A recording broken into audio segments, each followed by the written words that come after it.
the offensive rebounding tonight, just how vital was that for you guys getting to where you wanted to get? Yeah, I mean, I think it's something we've been focusing on in practice really over the last 2 weeks just because we're struggling so bad shooting the basketball that, it's got to be part of our offense a little bit, a secondary offense off missed shots. And, with that, especially with that starting group with Jordan, Dante, and Jew, that's a pretty big rebounding crew.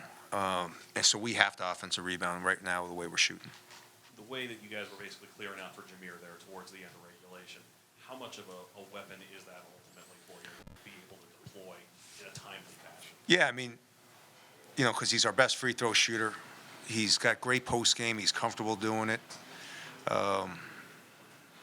Same thing they were doing with Ace and Clary. I mean, at the end of the game, you're going to put it in the ball in your best player's hands. And, he only practiced for about half the practice yesterday, so that was a gutsy effort by him.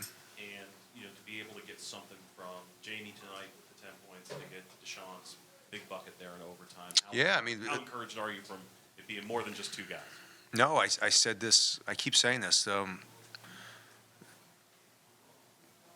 I'm more excited about those two now than I was when we first got the commitments. Their work ethic, their effort, their attitude, it's coming.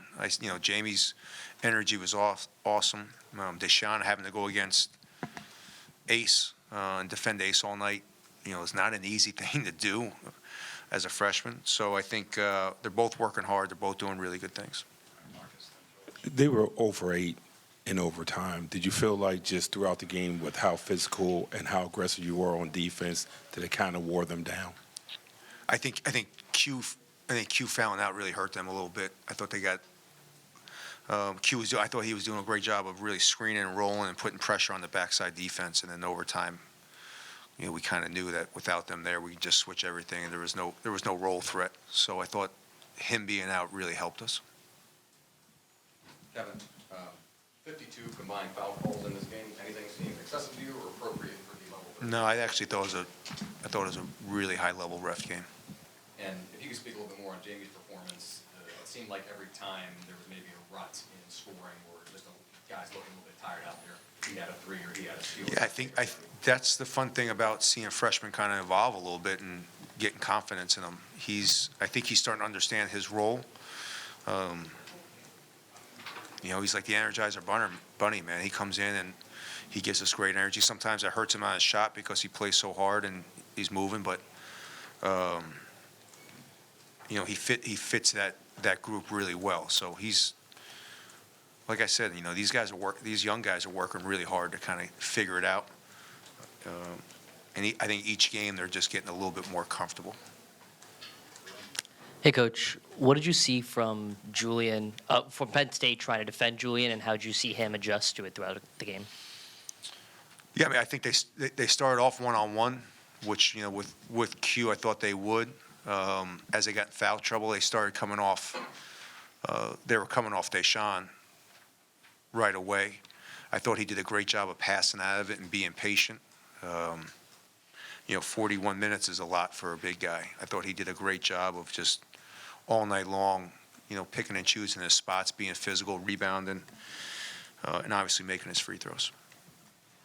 Coach, each team has to learn how to win each year, obviously. What does it say about you guys? Had the lead late twice regulation, rebound, and come back in overtime.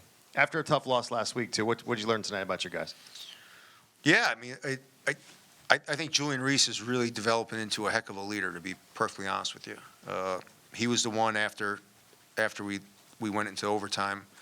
He was the guy really talking and just saying, hey, let's go. We got 5 more minutes. Let's figure this out. Let's find a way.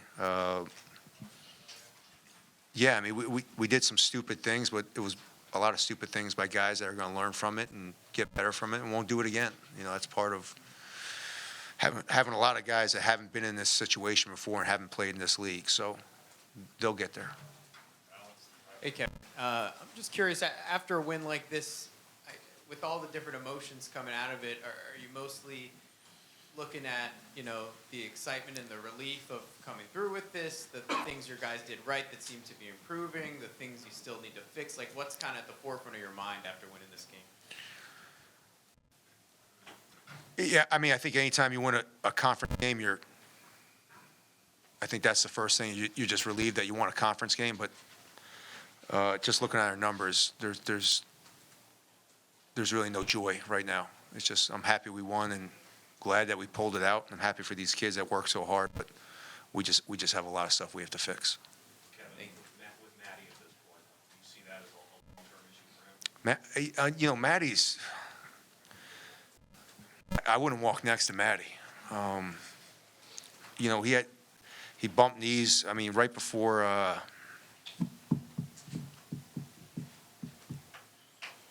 where the heck did we go? Right before Asheville, I think. He bumped knees, and, you know, he was practicing good, playing well. Right before we left for Asheville, he bumps knees, and he's out for those games, and he comes back, and all of a sudden he sprains his ankle, and he's out. He's had some bad luck with, like, tough injuries. So it hasn't been anything where it's just, he's just had bad luck. Like I said, I wouldn't walk next to him because something might fall on you.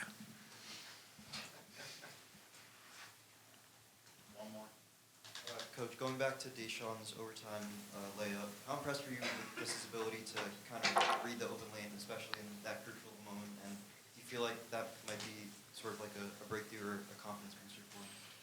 No, I think he's starting to get confidence because he's putting a whole lot of work in the morning, every morning.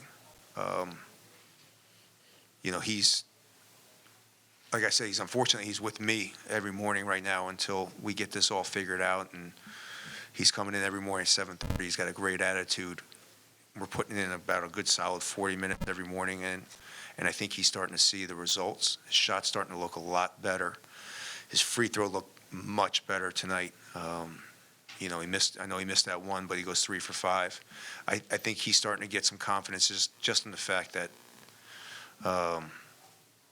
you know, I think he's getting used to the college game a little bit, and he's putting a lot of work in his game, and I think he's starting to see some, you know, me and him are seeing light at the end of the tunnel with his shot. I know it's his percentage is not good, but he will get there by the time the year's over. He will be there. Thank you, everybody.